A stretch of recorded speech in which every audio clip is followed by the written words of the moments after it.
Prime Minister Narendra Modi has said that though this special session of Parliament is short in duration, it will be a session of historic decisions.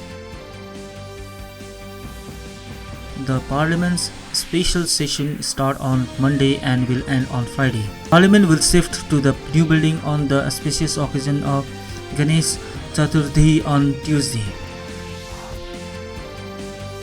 External Affairs Minister Dr. S. Jaishankar has said that the residents of the United Nations to reform its structure will eventually lead to the body being chronistic and people will start finding solutions outside.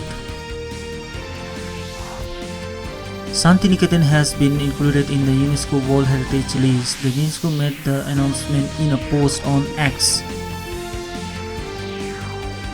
Rohan Bapana on Sunday bid adieu to Davis Cup on a winning note when he paired up with Yogi Bambri to decimate the Moroccan pair of Eloit Benchitri Yunis Lalami Lorosi 6-2, 6-1 in the World Group 2 doubles match in Lucknow.